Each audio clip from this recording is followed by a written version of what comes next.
Good evening, this is FBC News. I'm Jackie Spate. In this bulletin, PS contracts extended for another 6 months. ILO postpones decision on Commission of Inquiry on Fiji. And Attorney General tells Joint Assembly that Fiji is overcoming discrimination.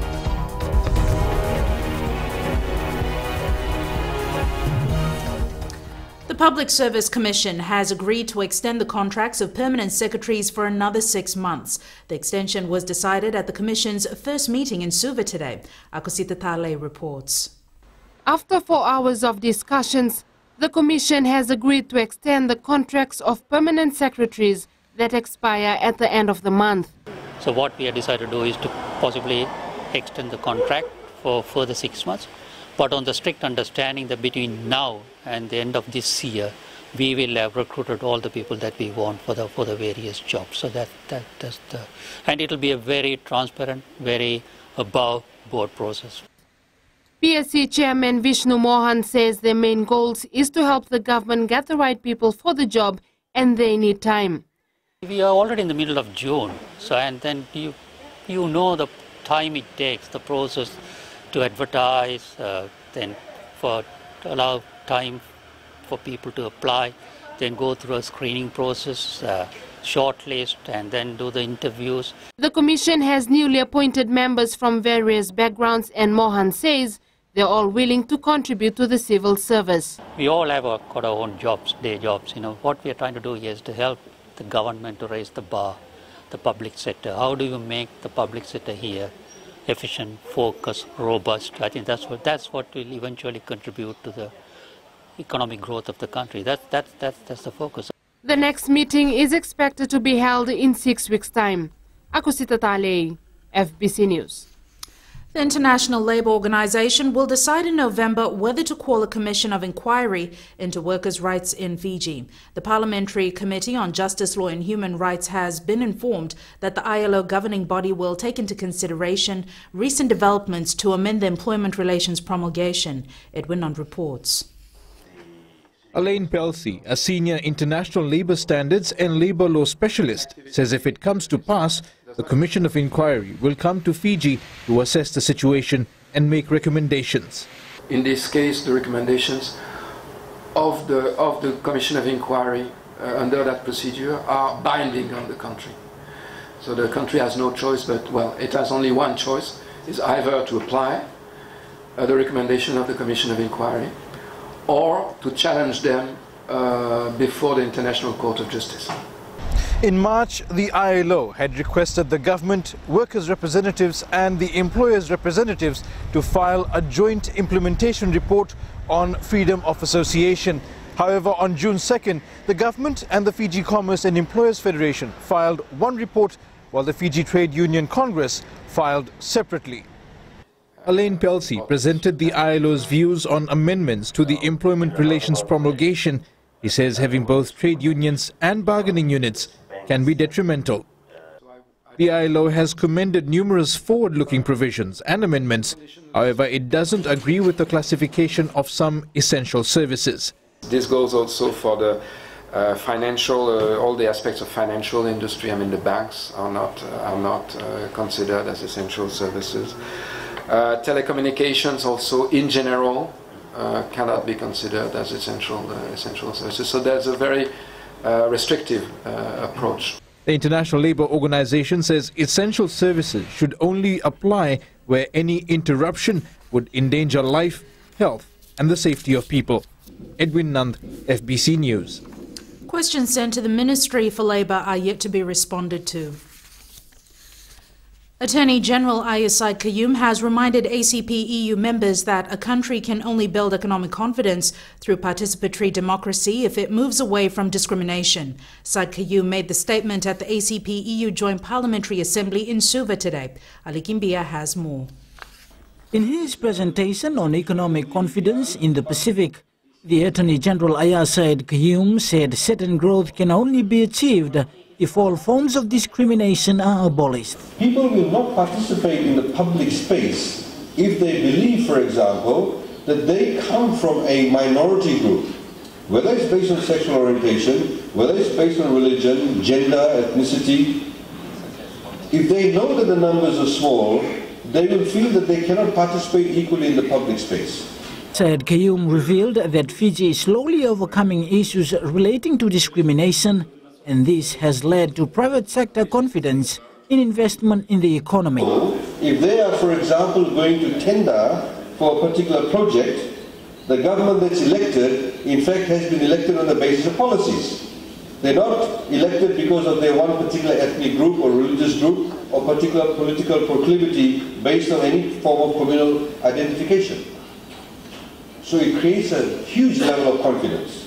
The Attorney General highlighted that the increase in investors in the country is a sign of equal treatment of everyone, which is stipulated in Section 26 of the 2013 Constitution. That section covers right to equality and freedom from discrimination. Ali Kimbia, FBC News.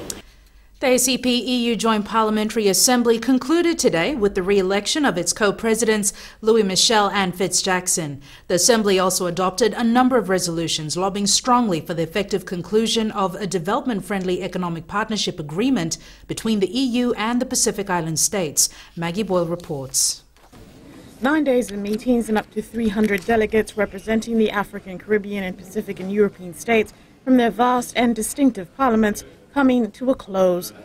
For re-elected co-president Louis Michel, the Assembly has been resolute in calling for the EU to work towards a conclusive EPA in a timely manner. We have to clean up a big misunderstanding because the people of the region believe there was a position of the European Commission postponing the decision for 3 years. Jamaican co-president Fitz-Jackson reiterated the stance with the ACP's continued backing. There is an opportunity for greater clarity and common acceptance on both sides, on the European side with the ACP side, to reach a common ground to conclude those EPAs. The Pacific has made it clear that their preference is for a comprehensive economic partnership agreement in the shortest possible time. Other matters highlighted included support for the Pacific Island countries affected by Cyclone Pam and the continued development aid to assist with their rebuild. Maggie Boyle, FBC News.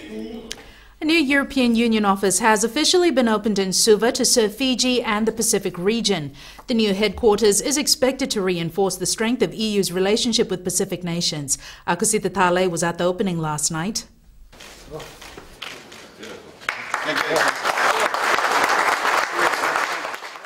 Located at the Tapu City complex in Suva, the new EU headquarters will reinforce the importance of Suva as a regional hub. Speaking at the opening last night, Prime Minister Voreqe Bainimarama said Fiji is delighted to host the EU's Pacific base.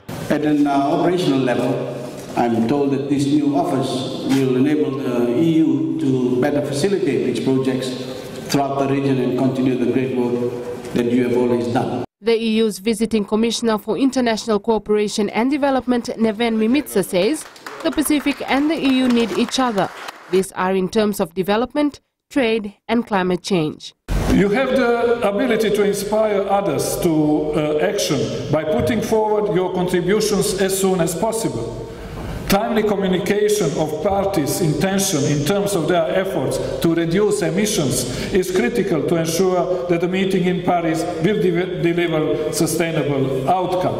Bainimarama says Fiji greatly values its long-standing relations with the EU.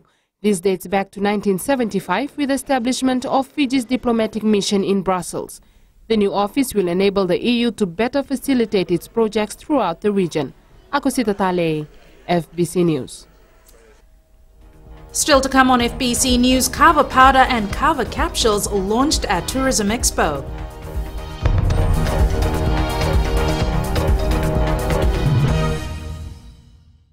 So what was the question again? Oh, why is it called the traffic jam?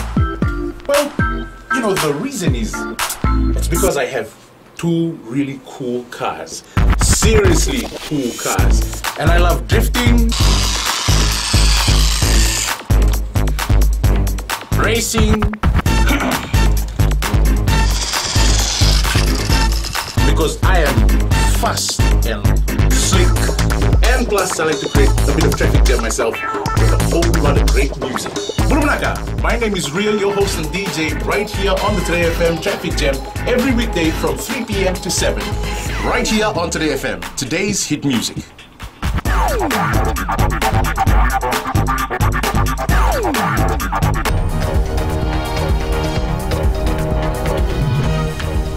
Fiji First candidate Alex O'Connor has been vetted by the Electoral Commission and is expected to be sworn into Parliament next month. O'Connor will succeed Pio Tikunduandua, who resigned for medical reasons. O'Connor says he has responded to the Commission about his availability and eligibility. It's understood his confirmation has been relayed to the Secretary-General of Parliament, Viniana Namusimalua, and is expected to be made official in the Government Gazette. O'Connor is a Lautoka-based businessman and is the next highest-ranked Fiji First candidate, polling 814 votes in the general election last year. Parliament is scheduled to sit next month from the 6th to the 10th. Minister of Civil Aviation Ayaz Said Qayyum has appointed an accident investigator to look into a helicopter accident in Benga last Monday. The investigator will report directly to the ministry on the progress of the investigation and prepare a final accidental report. The helicopter had a foreign object strike the main rotor blades on landing, damaging the blades and tail rotor. 3 crew members were in the helicopter when it crashed. There were no casualties or injuries. Fiji-based South Pacific Elixirs Limited has further diversified its product just within a year of launching its Takimai factory in Levuka, Ovalau. The company today launched Kava powder and Kava capsules, which are registered in Australia. Ritika Pratap reports. South Pacific Elixirs has partnered with Douglas Pharmaceuticals Fiji to produce Kava powder and Kava capsules, which is internationally recognized. It was a work in progress over the last 12 months for us. We launched in Fiji in November last year with our Takimai Kava shots, the flavored Kava shots. So this is a line extension for us, but more so towards a pharmaceutical angle. A small micro enterprise has grown and has just graduated and become commercially viable. At the same time, considerably helping the economy of Ovalau, providing jobs to the Kava farmers and also factory workers.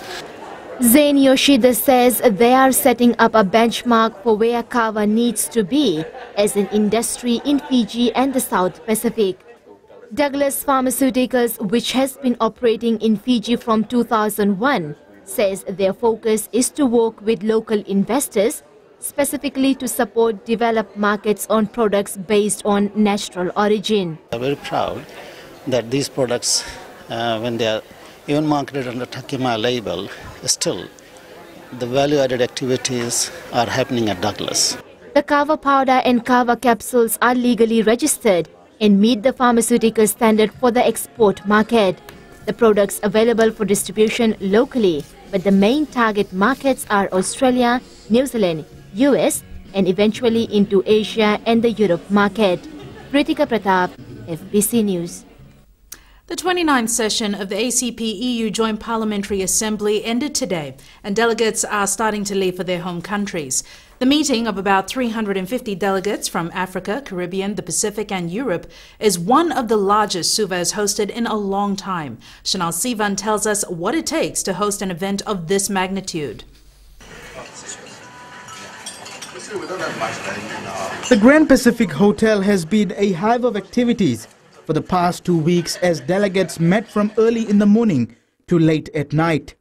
For Chef George Renesen, there were meals, morning and afternoon tea, cocktails to organize and present to the guests. We try to have as much as possible international food. We stay actually more basic also, but we promote Fijian products because our products are mostly coming from Fiji. Renaissance says they were also able to promote local foods like cassava and sweet potatoes to their guests. Gindu Biduya is from the Central African nation of Democratic Republic of Congo. This is his first visit to Fiji. The people are joyful when you speak. Always, wherever you can go, hula bula, something like that, a smile, it's good, that is very good. And everyone who meets us asks, from which country do you are? From which country do you are? And you obviously look like us. Yes. Sammy Ali, the shuttle coordinator at the Grand Pacific Hotel, has been busy organizing site visits and tours around the capital city for the delegates. Business has been very good. It's a very plus point when you have a big conferences like that. I think I'm not the only one to gain, but the entire tourism industry gains from this. Plus point is that they all enjoy Fiji very much. They like and they see the rapid growth of Fiji, and we should have, getting a very good feedback from the guests. Major hotels in Suva were also booked out as delegates were accommodated in them. There was also brisk business for restaurants and shops as guests took out time to enjoy what the city had to offer. Chanel Shivan, FBC News. Great story, and on that note, it's sports now with Jamie. Nakazaki, and good evening. In sports tonight, hype builds for Wellington Phoenix's Fiji tour. An uprising resort announced plans to build a sports complex in Pacific Harbour. We'll have this and more after the break.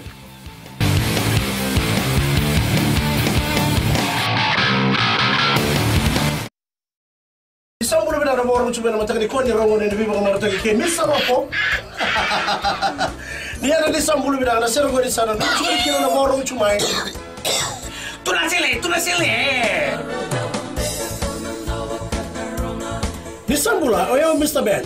Kelapa. Nama kikira na vima taka moni tikira vorumbu kama na ono kena liwa Enabula FM.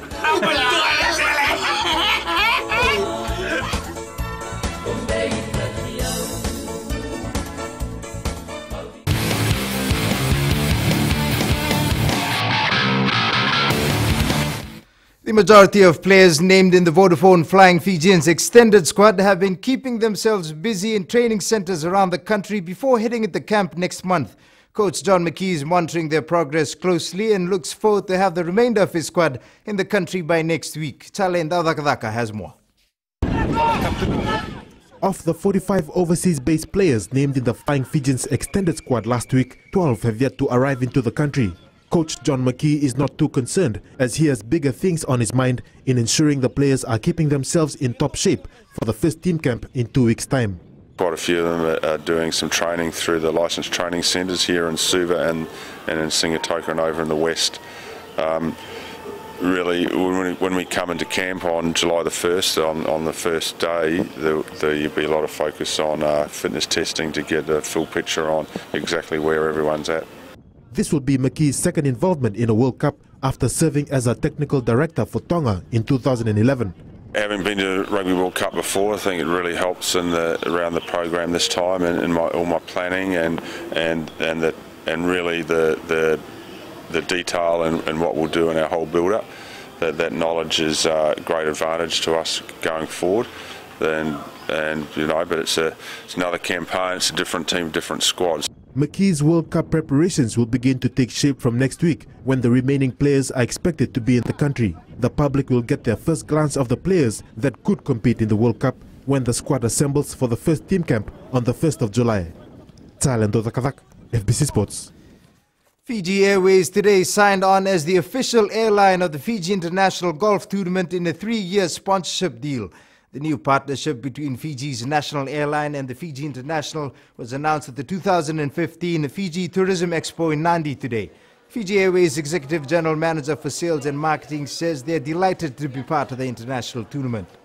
We're also very active in Fijian sport, rugby, football of late, and now golf.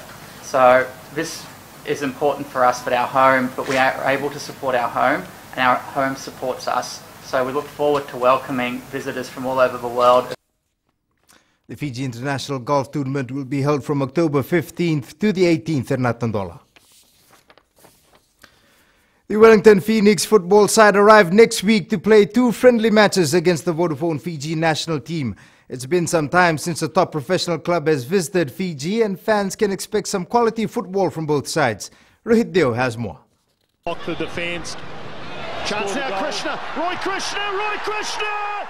This is a glimpse of what football fans can expect when the Wellington Phoenix side plays our national team at the ANZ Stadium next Saturday. They do get a chance to see some of the best players who play in the A-League, are fully professionals. This is all they do.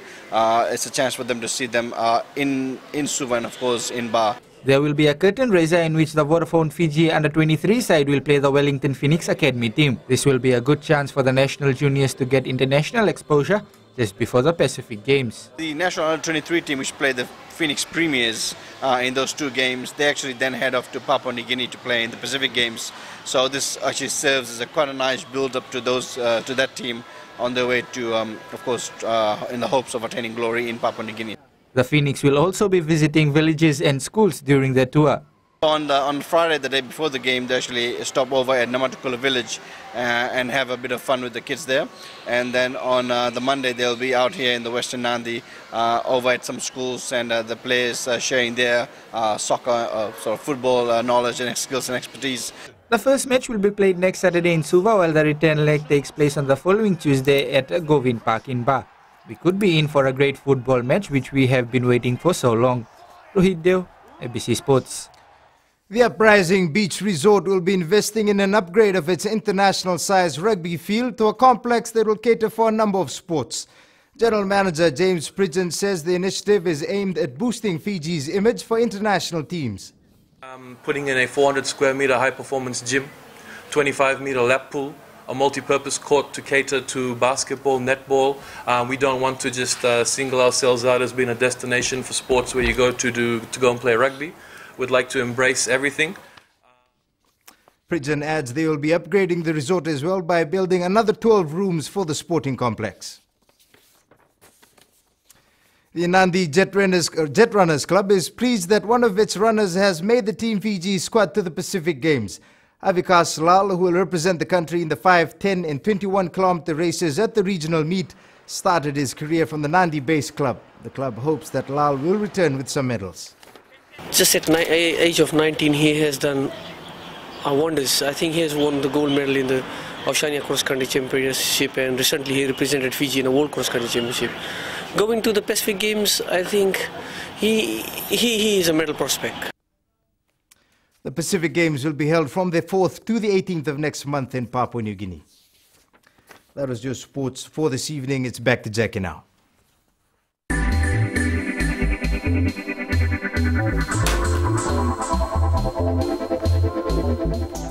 Radisson Blu Resort Fiji on Denarau Island in Nadi is now using solar power system for its energy needs. Solar energy provider Sunergize has installed a roof-mounted solar photovoltaic array to provide clean, reliable energy at the resort. The system will produce renewable electricity annually and help avoid the importation of 175,000 litres of diesel per year. General Manager Jared Knight says they are now able to enjoy savings on their total power bill and to share their solar credentials with the guests. Knight says increasingly tourists are aware of environmental issues and want the opportunity to make greener choices where they can.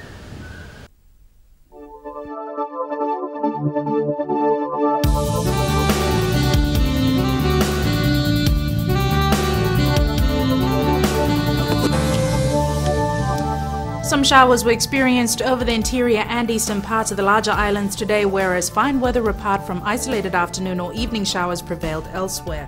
A trough of low pressure lies slow-moving over the Solomon Islands and Tuvalu. Meanwhile, another trough affects southern Cooks. And in temperatures, Savu recorded the lowest temperature at 26 degrees, while Mombasa and Lautoka recorded the highest at 32 degrees. And forecast for tomorrow, cloudy periods with some showers over the interior and eastern parts of the larger islands. Elsewhere, fine apart from isolated afternoon or evening showers. And the outlook for Friday, fine apart from brief showers over the interior and eastern parts of the larger islands. And the main points again, permanent secretaries' contracts to be extended by another 6 months before they are advertised. Fiji First candidate Alex O'Connor is expected to be sworn into Parliament in the next session, which begins on July 6th. And the International Labour Organization will decide in November whether to call a commission of inquiry into workers' affairs in Fiji. To our poll question for this week, we're asking, should fines for traffic offences be increased? Visit our FBC website to take part.